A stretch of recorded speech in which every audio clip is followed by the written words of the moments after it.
The Blue Jays bounce back nicely after getting swept by the Mets to take 3 out of 4 in Fenway Park. Let's get into it.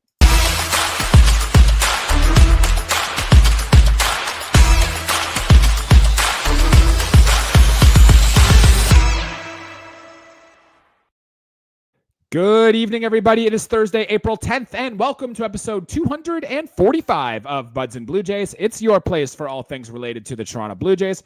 Jesse Burrell joined by Jesse Chiricio, and today on the show, we are joined as well by three-time guest on the show, 3 times, Scott Belford from the Walkoff podcast to talk all things Toronto Blue Jays. Scott, great to have you here. Welcome back to the show. Well, Jesse and Jesse, thank you so much for having me back. Number one, whenever I come on, I always like there to be a baby crying in the background. It's one of the things that I demand on my appearances. And little cat has to make an appearance. Of course. Secondly, I want to just say, Jesse, after 245 intros, you've got that bad boy down, buddy. It has changed a time or two over the course of the eras the podcast, as longtime listeners will know. But once you do enough of these, it does kind of become second nature. Scott, glad to have you back. Yeah, man. Glad you're a fan, as always. Yeah, Jesse, glad to have you on the show too. Gentlemen, we have a lot to get into over the course of this series, but I'll recap what happened here just for the folks listening at home. Game 1, the Blue Jays take care of business behind a very strong Kevin Gausman start, win that game 6-2.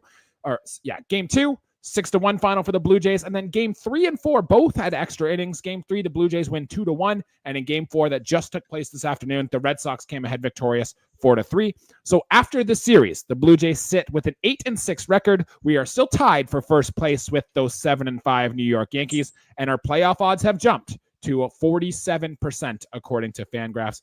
So gentlemen, without further ado, why don't we get into our player of the series? And Scott, as the guest, we will start with you. Give us your player of the series for this series against the Red Sox.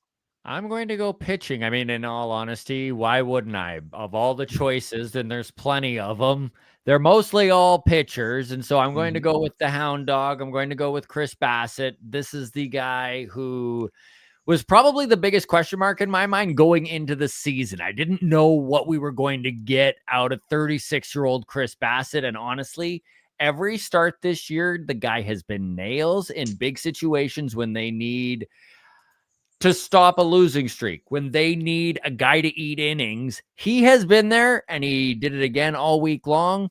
And Chris Bassitt is my Blue Jay of the week, if you will. Yeah, absolutely phenomenal has Chris Bassitt been this season. What did he throw today? 5 2/3 innings pitch, only 1 earned run allowed, 5 more strikeouts. Absolutely phenomenal. And I think after in crap weather too, like it sucks right now. We were talking before we went actually live, but man, watching that Boston series, I was so glad not to be at the ballpark, and I never feel that way. Something about sitting at home in our cozy apartments feel a lot nicer. Jesse, do you have a thought on Chris Bassitt there? Oh, definitely solid, especially now hearing that he was dealing with neck issues during that game too, so he had to readjust his mechanics. And also, like you were saying about the weather, I'm so glad we have a dome for that reason. Mm-hmm. Yeah, you're not alone. I'm sure every Blue Jay can't wait to get back to Toronto right now. Yeah, 10-game early season road trip for the Blue Jays too, where we go into Queens, New York, where it's cold, into Fenway, where it's cold, and the weather for Baltimore is going to feel a lot warmer than it does now, though, is still kind of going to be iffy. Getting back home, especially after spending, 6 weeks in Florida and then coming up to Toronto, is going to make a difference here. I do want to say on Chris Bassitt, I'm pretty sure after the start today, he has now accumulated over 1 full WAR in Fangraphs, which by far leads the Blue Jays. And 14 games into the season, he's already got 1 win above replacement. Someone do the math on that. That's 12 WAR season for Chris Bassitt. Obviously won't happen, but man, that would be wild and impressive for the Hound Dog. Definitely better than last year. That's not setting the bar very high, but it has been very encouraging to see. Jesse, hit us with your player of the series here against the Red Sox. Well, I'll definitely give it to Kevin Gausman from yesterday's game. After having his last outing where he had no punchies and we were throwing 10s to the strikes again in miserable weather and really only being a one-pitch pitcher pretty much that game too, and having that dominance, I can't complain there. Yeah, I the love final that line. he Go kept ahead. going to the fastball too, like he once he figured out it was getting outs, he didn't start to change the formula or mix it up. Like for 8 solid innings, he just attacked him. It was awesome. I was Oh, listening. is it? Oh, go ahead, Jesse. Well, I was gonna say exactly. I'm like, it was just like he's like that saying like throw it until they can hit it. I was like, wait, how many times he threw it and they still never hit it? Yeah, I was listening to some Sirius XM radio this morning before the game started, and they had Alex Cora on, and they were asking Alex Cora about the series and what he thought about the Red Sox, and he said it in nicer terms than this, but he's like, we just effing can't hit the fastball. Like, what's going on? And I think he mentioned in the start yesterday that they struck out 10 times just on fastballs alone, which was a lot. And good for Kevin Gausman, veteran move, going out there and recognizing it. I think the final line for Kevin Gausman, 8 innings pitched. The only run he allowed was unearned in the first. I believe he had here. Yeah, no earned runs, no walks, 10 strikeouts. Absolutely dominance on the short list for one of the best starts as Kevin Gausman's career. Can we touch on yesterday's game a little bit? Because that was such a masterful pitching. Like, just to watch it front to back go down in every way, the way the bullpen was deployed, the way that it laid out and the way it worked, it was fantastic. Hoffman being able to get out of that 9th inning with only 6 pitches so that he could go the 10th. And then Sandlin working out so well. I almost got too high on Sandlin there for a second. I mean, and then we watched him. We watched him today. Although, honestly, today, a little bit of stroke of bad luck, some bad umpiring, some bad lumps kind of sent his way. But what do you do? Yeah, and we'll touch on that when we get to the bullpen thing. You're like, Scott, you're jumping all over the place. Stop. That's okay. You're excited. There's a lot that happened in this series and a lot we have to get to. After last night's game, though, when you were talking about it, Jays used 3 pitchers, right? Kevin Gausman, Jeff Hoffman, and then Nick Sandlin for the save. All 3 pitchers, phenomenal. If you look at Fangraphs, like win probability added for each of those 3 pitchers, all of them were worth like almost half a win alone, or however that math works out. Like Gausman's 8 innings was phenomenal. Jeff Hoffman was dominant and high leverage in his 2. And then Nick Sandlin coming down and nailing his first save as a Toronto Blue Jay. All 3 of them nails in that series. Got to be one of the most impressive, just pure team pitching performances. And shout out, honestly, guys, to Jeff Hoffman. Yeah. Like, absolutely phenomenal with what he's been doing so far this season. I don't want to look now at what Jordan Romano's been doing in Philadelphia, but if you have been looking, it has not been pretty. And it feels easy whenever Jeff Hoffman is on the mound. Agreed. And off to the races we go. Yeah. Honestly, like he has stepped up to that closing role beautifully. And, there's always question marks when a guy's never done it before. And he has just been lights out every time he's hit the mound. So just big. Absolutely. This team is going to win a lot more games with the combination of Jimmy Garcia and Jeff Hoffman back there. Guys, I want to give my player of the series and shout out to Easton Lucas, who, holy crap, guys, he did it again in this one. 5 1/3 innings pitched, 3 hits allowed, 0 earned runs, 1 walk, 8 Ks. I just wrote an article for jcenter.com about Easton Lucas. I encourage everybody go check that out. But guys, what he has done in his first 2 starts now with the Toronto Blue Jays, and I stole this stat from Jonah Birnbaum, who works for The Score, so I want to give him credit. But this made me say, wow, he becomes the 4th pitcher ever in Blue Jays history to go 5 innings pitch with no runs, no extra base hits, and 4 or fewer base runners allowed, joining a list of Dave Stieb, Marcus Stroman, and Ross Stripling as the only other Toronto Blue Jays to ever do it. And he is hilarious. Ross Stripling's in that list. You'll remember Ross Stripling in that 2022 season, though, the run he went on. He was unreal. Literally saved the it. season. Yeah. So very impressive stuff for Easton Lucas. His next start will be Sunday against Baltimore. And I don't know, guys, I'm watching him pitch. I get shades of Cole Hamels a little bit with the kind of way he comes out of the left-hand side. The changeup's obviously not as good as Cole Hamels, but just watching him, and there's something with his fastball that other teams aren't getting at, and it's been very impressive for me.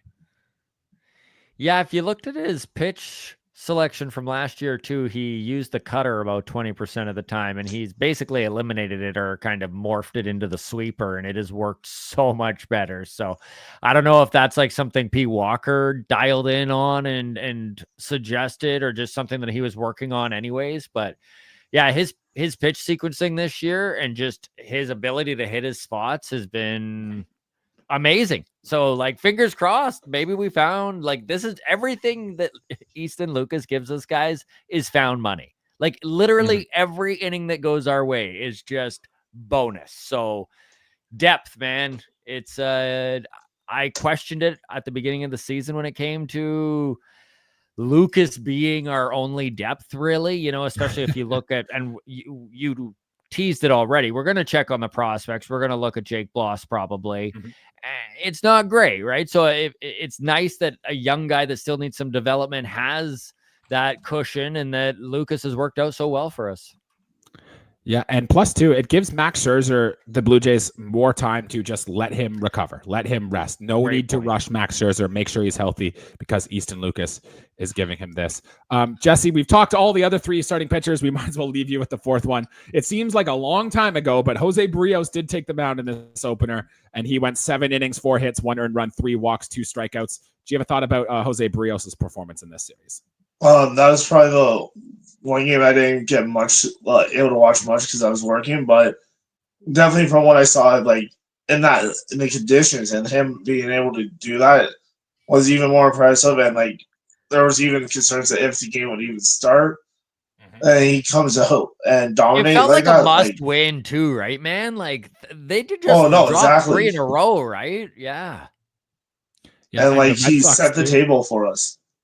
Yeah, the Red Sox, too, had just played a doubleheader the night before. They were cruising. They scored, 50 runs against the Cardinals in their doubleheader, something like that on Sunday Night Baseball. So Jose Barrios was able to come in there and shut the door. Was good. Also, flashing back to that Thursday game, because the Red Sox had just played a doubleheader the night before, I thought they did a very good job, especially early in that game, of working I think it was Fitz was the pitcher, working up his pitch count quite early in the game to attack that bullpen. Jesse, you and I talk a lot about setting the tone early in a series, getting deep into that bullpen. And I think part of the reason the Jays were able to win 3 out of 4 here was because of the work they did in game 1, getting into that Red Sox bullpen. Oh, 100%. Even in game 2 against Crochet, it was at 80 plus pitches by the 4th inning or 5th inning or something like that. Yeah, like you can't tough pitcher. Exactly, and make their bullpen do all the work where they're used to short outings. All right, well, good stuff from the Toronto Blue Jays starting pitching. It's been no secret since opening day, they do have the best ERA from the starting pitchers. But guys, we got to talk about some other stuff with this team, and let's talk offense. And there was a lot of interesting offensive performances in this series. 4 games went by, still no home runs from the top 3 players in our batting order. In fact, the Jays only got 1 home run all series, and it came from George Springer, who now has his 2nd of the season. Gentlemen, Scott, we'll go with you first.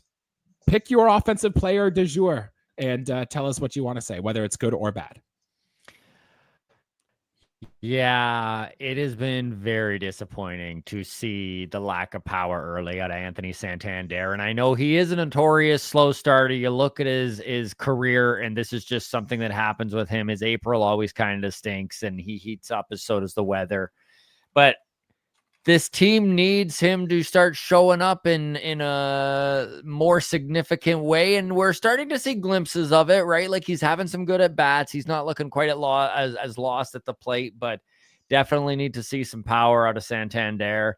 And I mean, this series was weird because it gave me hope out of the gate that we were putting together the right lineups, that things was coming our way when it was you look at the offense, right? 6 runs each of the first 2 games of this series. No home runs. So I was hopeful because I was like, you know what? When the home runs come, like we're scoring 6 a game with singles. When the home runs come, oh, baby, the floodgates are opening. And instead, the last 2 games, I mean, they scored, 5 runs? A 5 combined run, and it wasn't even 2 regular length games. It was like over 22 innings. So again, no home runs. And when the singles dry up, then you're in hard, right? And then you look like the 2023 Blue Jays, and like all of us fans have PTSD just thinking about it.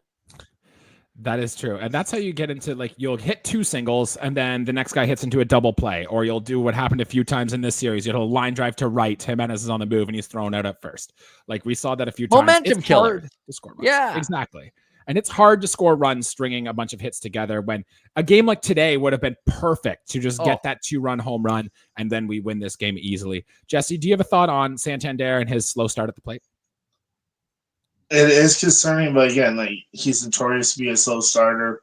I definitely feel like possibly being back in Camden Yards tomorrow could possibly be his I'll prove coming you out wrong party. moment. I like it. Exactly, and he can finally beat Tony Taters instead of Tony Strikeout. But I hope for that. But like, I feel like again, it's the good old Wilders thing. It's still early.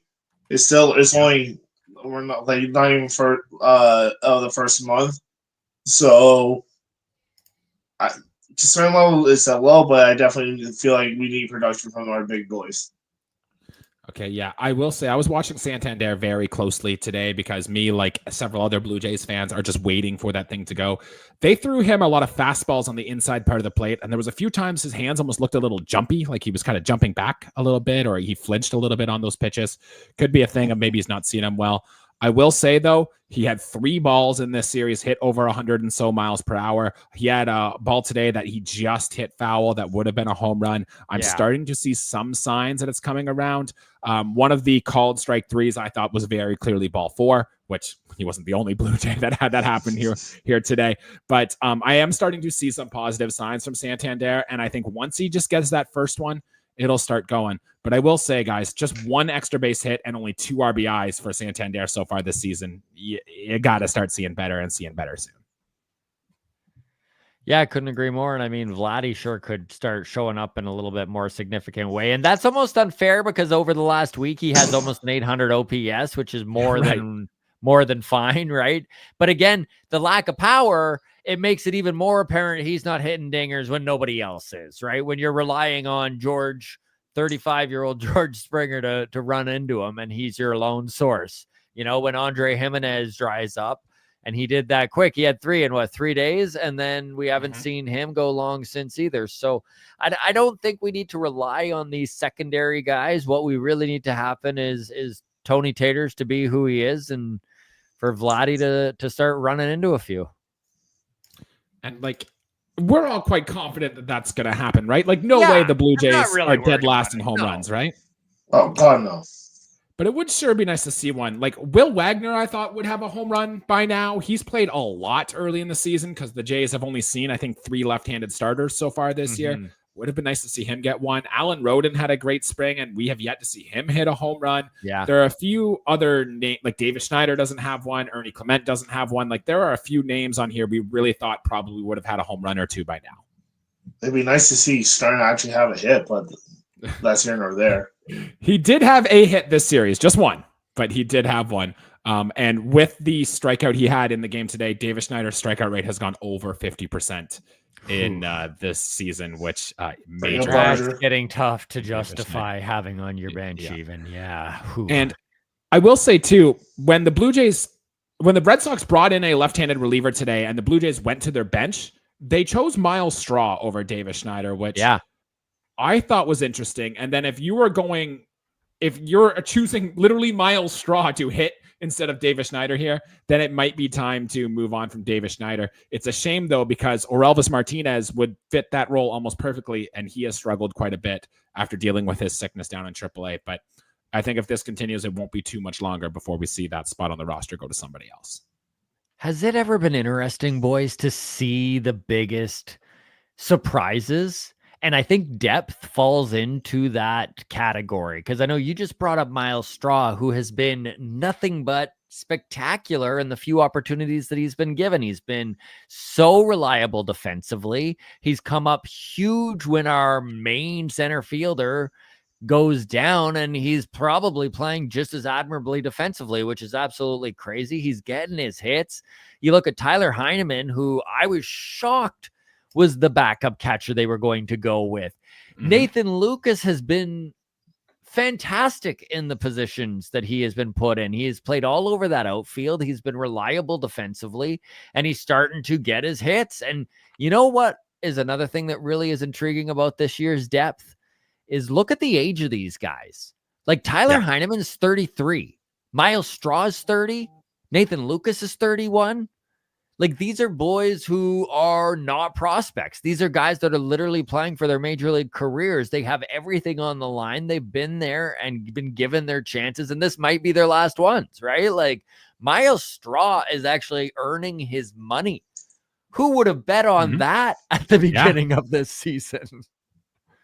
Maybe the Blue Jays, this wasn't about Roki Sasaki at all. Maybe this was, no, we just really like Miles Straw, this whole time. Who knows? Jesse, I bet you have a thought on those players here. Tyler Heineman, phenomenal. Threw out a couple base runners too, might I add, behind the plate. Got 2 starts now in this series. He's been good. Miles Straw's been good. Yeah, pick your player. Exactly. I was going to make the point. I can't get my hands on that Heine any faster with how good it looks.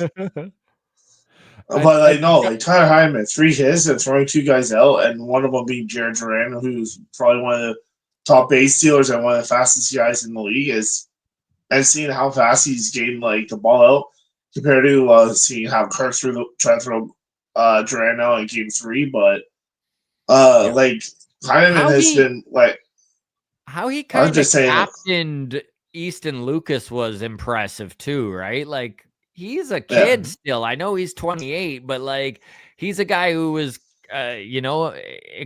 had he failed, he might have been DFA'd again, right? He was playing for his job. Guys, at what point? Oh, go ahead, Jesse. Finish your.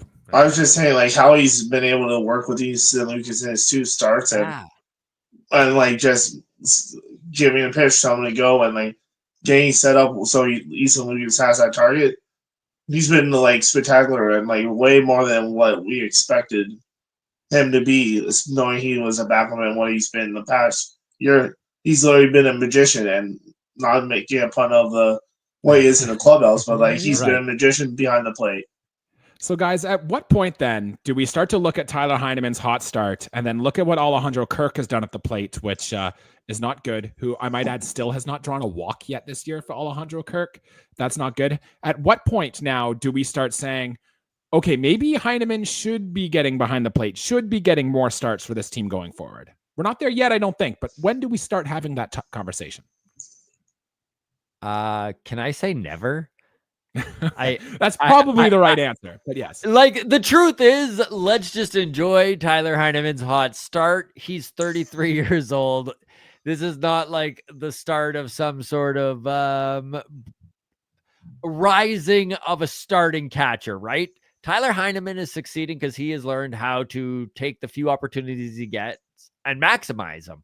And so to put him in a situation where he has to really work with probably more than he has, you're just asking for bad luck. I mean, he's 33, right? You turn the baseball card over and it's his career numbers are probably what you're going to get. It's a safe bet. Jesse, do you same thing or do you think something different? Oh, I totally agree. It's almost like what we had a few years ago with Zach Collins. Just ride the hot hand. Yes. When it disappears, when it goes down, yes, it is what it is. Mm-hmm. Very, very smart. I didn't expect a Zach Collins reference on the podcast here today. So very likely. Okay. So you guys overall, though, you guys aren't too worried yet about Alejandro Kirk at the plate, yeah? No. I think he's going to put it together. I mean, he looked so good in spring, which is always a mistake that I make as a fan, is I buy too much into the stock of what people are doing in spring. So, but he looked really good and his exit velo was good. He's still hitting the ball hard. He's just, I don't know. He's slumping. All right. Makes sense. And I have 3 more Blue Jays hitters I thought now would be a good time to check in on as we are 14 games or so into the regular season. And the first one, gentlemen, Alan Roden, who was the talk of the Blue Jays coming out of spring, hasn't done a ton yet so far. He did break an 0 for 13 stretch with a base hit here today, was left for a pinch hitter late in this ball game. Jesse, we'll start with you. A thought on Alan Roden's performance so far this season? It's 14 games into his career. Yes, we expected him to possibly be what he was in spring, but again, spring stats don't count. Am I concerned? No, and just give him time. Give him time to marinate. He'll find his groove, and we won't be thinking about the first 14 games while he's been struggling. Okay, worth noting, Scott. I might be too high on him. I love everything I see, honestly. The kid looks like a ball player. He is so dialed in, even though his numbers are not where we maybe would really want them to be. He's almost there. He doesn't look overmatched.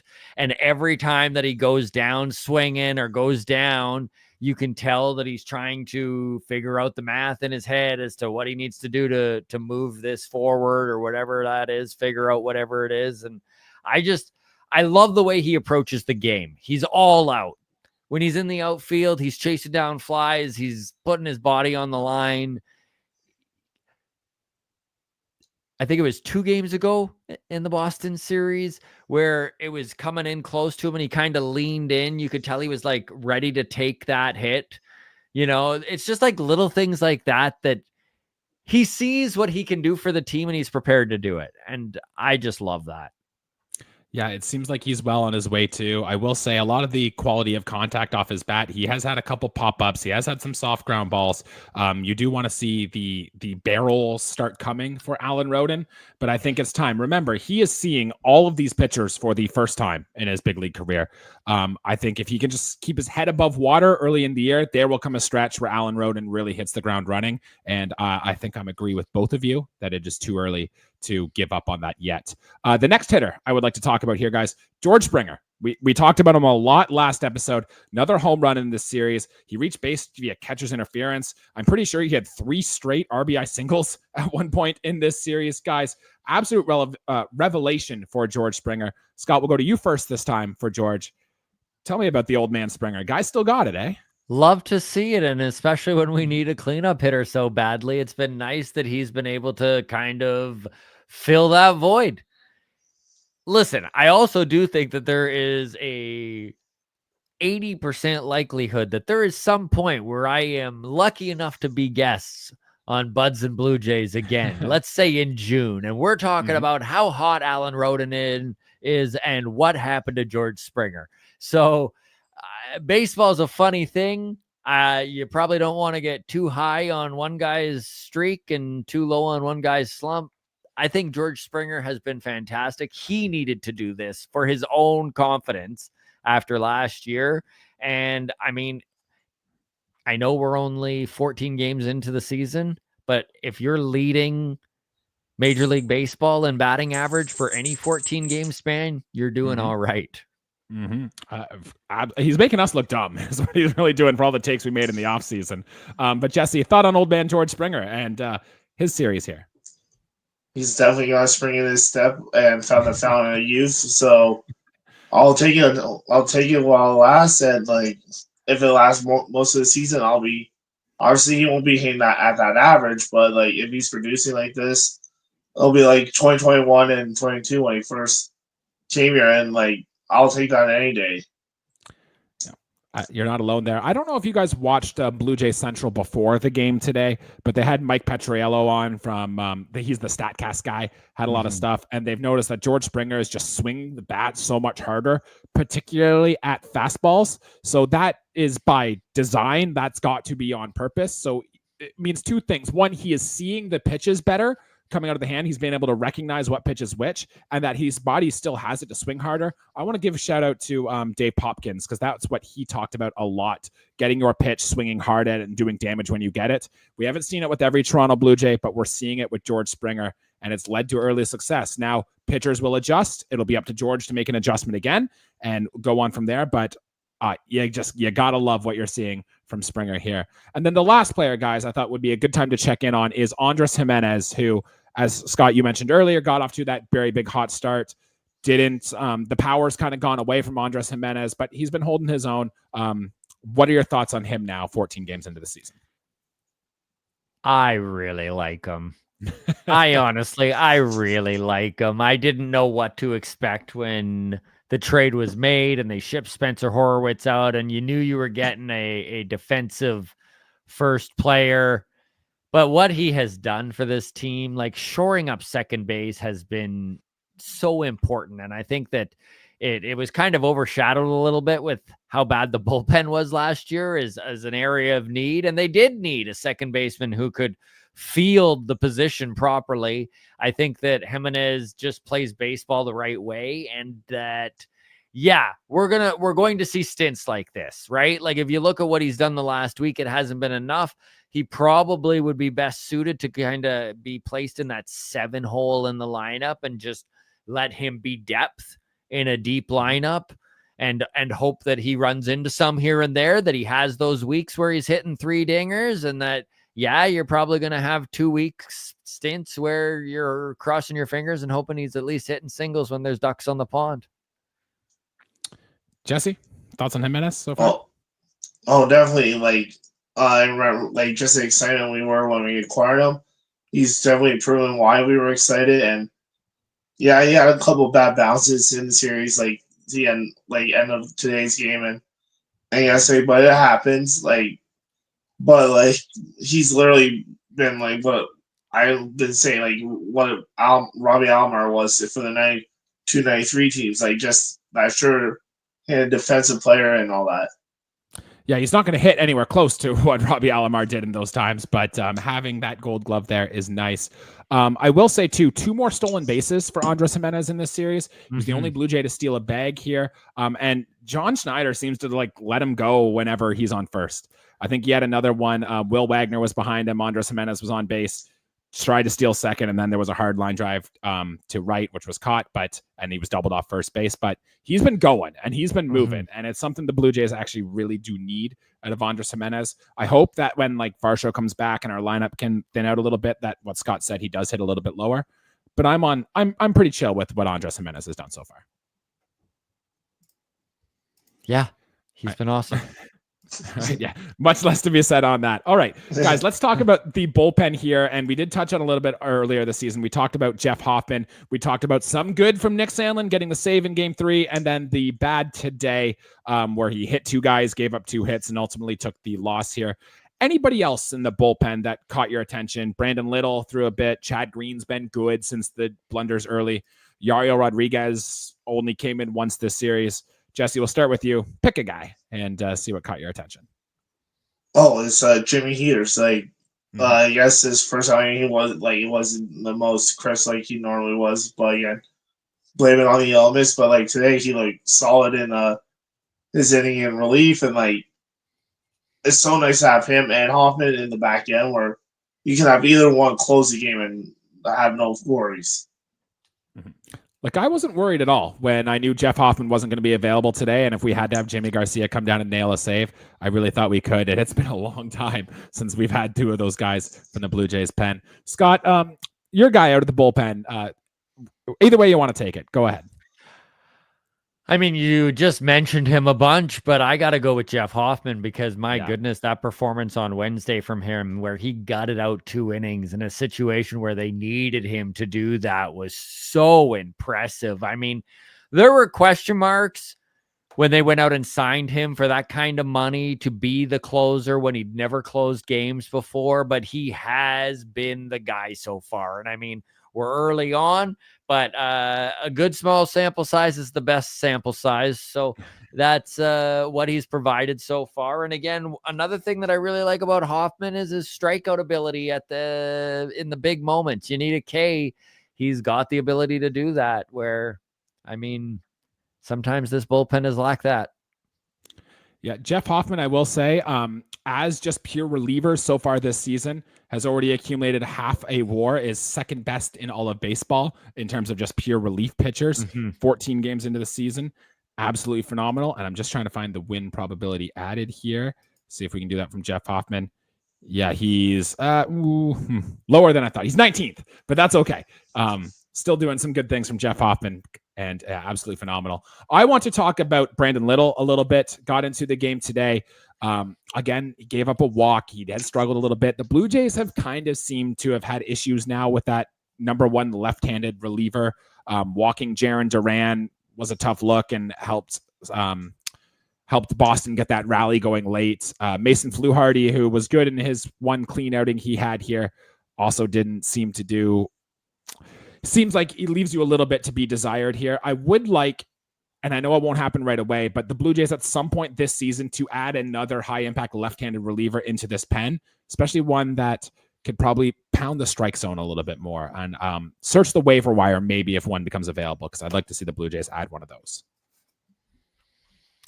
Yeah, I have to agree. I don't know. I don't trust Little. I know that the Blue Jays like him. I know that he has the ability to be a strikeout lefty, which is something that is obviously very appealing. I don't know if he's ready for that. Mason Fluharty would look like he was in over his head. Luckily, Nick Sandlin gets lefties out. I don't know. I was concerned about the lefty out of the pen going into the season, and honestly, I still have a lot of concerns. Jesse, do you have a thought? Oh, definitely. Like this, literally since that 1 year of Mesa, or since even Brett Cecil, we haven't had a lefty be able to be that shutdown lefty and not have any fear. Mm-hmm. And we need that. Yeah, especially with the amount of good left-handed hitters there are in this division. We've seen the Red Sox have a few of them. Gunnar Henderson of the Orioles, like there are more coming. So being able to get those guys out might be the difference of a winning or losing a game or two over the course of the season. Gentlemen, it's been 4 days now, and the contract for Vladimir Guerrero Jr. is officially official. Jesse, you and I did a live emergency episode, and Scott, so did you. Seems like every Blue Jays media person had to do an emergency episode here, but here we are. The deal is now official. We're 4 days past the breaking news. I just wanted to check in and hear what our thoughts are. And Scott, we'll start with you. I just love that when you look at the contract written out, that you get to read the year. Vladimir Guerrero Jr. under contract till 2039. Mm-hmm. Just listen to how that sounds. It sounds crazy. Like we are going to have a guy for the entire span of his career, and not just a guy, Vladimir Guerrero Jr., you know, a guy that has been hyped so much since they got him at 16 years old. You had those mega moments throughout his career, his home run at the Big O in Montreal, his popping onto the scene in 2020, and they make the playoffs. And, you know, like there were so many moments, but none of the big ones that we wanted, right? Playoff wins, a World Series appearance. And so I really do like that they locked him up for the length of his career. I think ownership has proven that they're invested in this organization and that they're going to build around him. I don't think that they would invest this kind of money in him if they weren't going to do that. It makes no sense. And we just watched how much Rogers has dropped on sports in general over the last couple months. Their big deal with the NHL was a lot. Right? Yeah, that's right. So like, I don't think they're going to stop there. Who knows? We could watch Bo get signed. We could watch them really lock up some mega talent here. I think locking in Vladdy meant a lot just for intangibles too, right? Like it kind of signals free agents that the Blue Jays have committed. There isn't a rebuild around the corner. They can come to Toronto and expect an ownership group that wants to win, which was a question this offseason.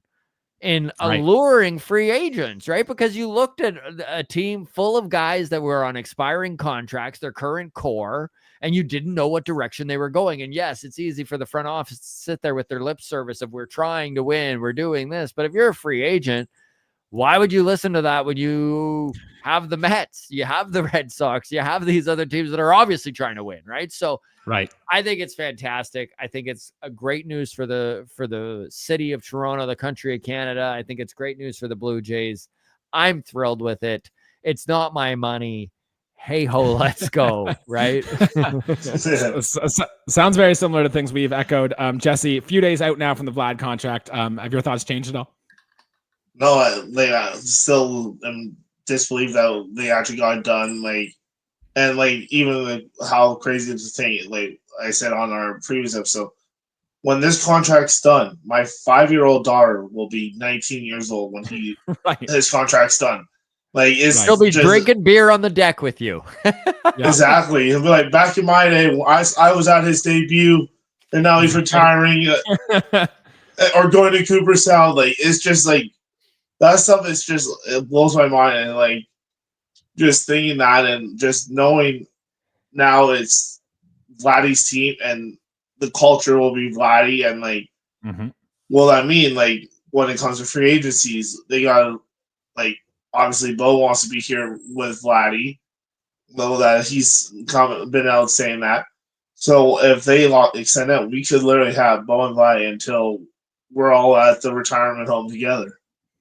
That'd be great. The Blue Jays fan that I was in 2018 watching New Hampshire Fisher Cats box scores absolutely loves the thought of them both playing their whole career in Toronto Blue Jays blue. Guys, I don't know who loves this contract the most, boys? Cheap Kyle parents. Cheap parents who can buy their kids a large Vladdy Guerrero jersey and be like, you're set for a decade, buddy. Like, good job. There you go. I am going to go buy a Vladdy jersey in the next homestand. Yeah, why not, right? I'm going to, yeah. So it's going to be great. I will say, guys, when he did sign this massive contract, I immediately thought, okay, he'll be here till 2039. Let's assume that's the year he retires. He'll be up for the Hall of Fame in 2044. Okay, I guess I got to make a trip to Cooperstown for the induction ceremony because I think it's phenomenal. The Blue Jays, over the course of their young history, have never had a player start to finish, play their whole career and have a career that Vlad might have. Like, guys, when 2039 comes and goes, he'll probably be the Blue Jays franchise record holder in home runs, hits, RBIs, you name the stat. It'll probably be Vlad. Yeah, if he's not, there's a problem. So I'm very much looking forward to that. And just have, as Keegan Matheson wrote in his article, from the guy who said yes to the Blue Jays as a 16-year-old saying yes to us again is a love story that all of us are after here. So that is fantastic and beyond thrilled.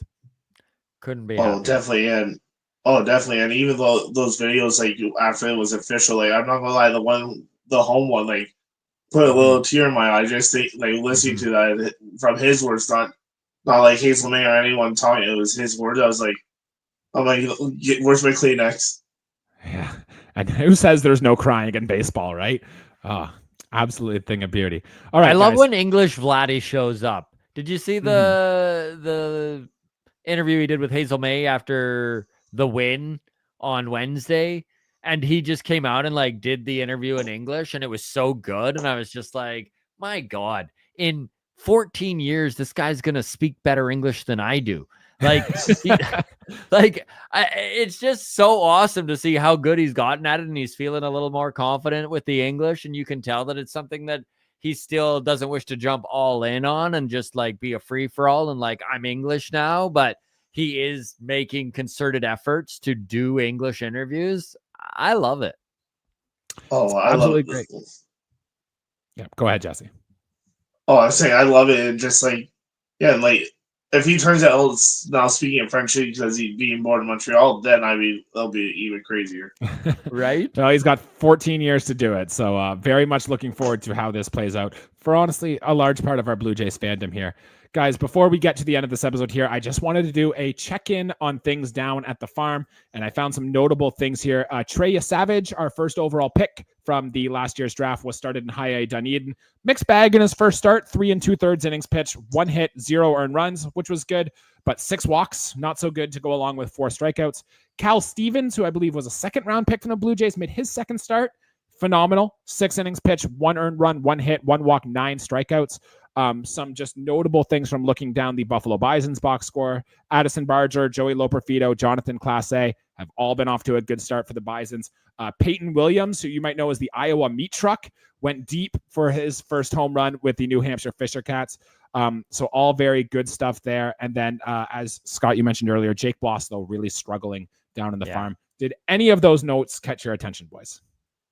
I definitely say keep a name Isle and like on Calcio. Second round pick. Definitely was a sleeper, like someone to sleep on. Like this guy's a big boy, and like I feel like Trey Savage was the big addition at that draft, but like this guy will be turning heads. You hear it now first, right here. I love that. Scott, did you have any prospect that's caught your attention? Yeah, Jonathan Clase. I mean, his numbers are popping off the page in Buffalo right now. The kid has an OPS of 1,000.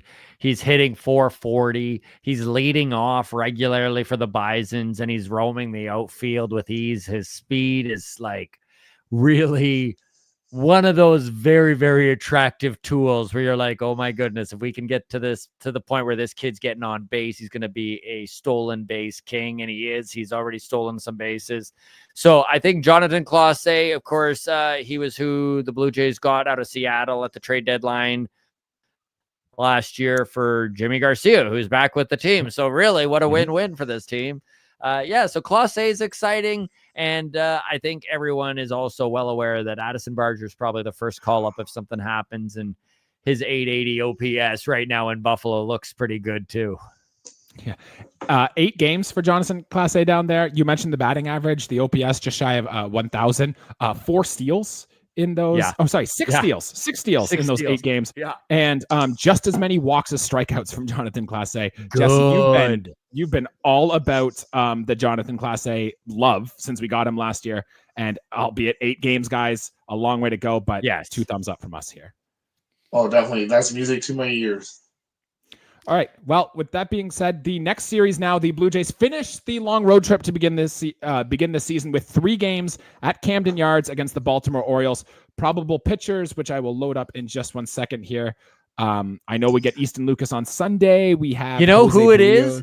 The guy who has not been mentioned this whole show and yet has pitched his butt off the whole time and has been incredible, Bowden Francis. Yes. It's wild we have not mentioned that man's name, and he has literally been nothing but lights out every single appearance. Unreal how good our pitching has been. Lined up against Tomoyuki Sagano in game 1 tomorrow. Do you have a prediction for his line? Yeah, I think no through 7. Really well. Yeah. Oh, you're going 7? I'm going to go 6 innings, 2 runs allowed. All right. Game 2, Jose Berrios against Cade Povich. And then in the finale, it'll be Easton Lucas against Charlie Morton and his 9.5 ERA on the young season so far. Gentlemen, if we win this series, take 2 out of 3, it'll be a 500 road trip on the whole, which is what we wanted to see when the road trip started. Do you think we do it? Do we not quite do it? Do we sweep? Give me a prediction for the upcoming series. I think they take 2 or 3. 2 out of 3? How sweep it is. You're the optimist on this show here. You're always the optimist, Jesse. Yeah. Someone has to be positive. Yeah, that's true. Yeah, and hey, your prediction's been right once so far. You called the sweep against the Nationals, and sure enough, they got that done. Scott, I'm with you. 2 out of 3 as well. I think we'll just have a game where the bats go cold. We don't hit with runners in scoring position, and that'll be the culprit. Overall, ending a 5.5 game road trip. Gentlemen, anything else you want to mention before we get out of here today? I'll jump in right now. Yeah. I've got my live baseball talk show that I run. So Baseball Town is happening on Thursday, April 17th. So it's the off day between the Atlanta and the Seattle series. If you're around Toronto, you should come check it out. It's at the Comedy Bar on Bloor. Tickets are just a little more than $20. You can get them at thecomedybar.ca. Again, the name of the show is Baseball Town. The guests on this are going to be from Sportsnet, Blake Murphy and Julia Kreutz. And then formerly of Sports Illustrated, now writing with Blue Jays Nation, Mitch Bannon's going to be there. We've got the boys from Blue Jays Today coming down. We're going to do a roast battle between the Seattle Mariners and the Toronto Blue Jays. So we've got a very funny comic from Seattle representing the Mariners and a very funny comic out of Toronto representing our Blue Jays. Should be a lot of fun. So again, that's comedybar.ca, Baseball Town. We do it monthly, and I know you boys are there almost every single show and can back up the fact it's a good time. Yeah, fully co-sign the event. We're going to try to make it out for this week. No guarantee, but we're going to try to make it out here as well. Absolutely a great event to go to. We'll post the links down below so you can watch it and you can find the link to get there. Would absolutely recommend going. Jesse and I, we've had a lot of fun going to these events in the past. Always love it. Definitely great time, great people. Can't go wrong. That's right. That's exactly it. All right. Well, gentlemen, that'll do it for our episode here today. Thank you all for joining us. We will be back on Sunday night to recap the series against the Baltimore Orioles and hopefully another series win. For Jesse Tricio, for Scott Belford, I am Jesse Burrell. Thank you all for watching. And in the meantime, let's go Blue Jays. Thanks, guys. Go Jays.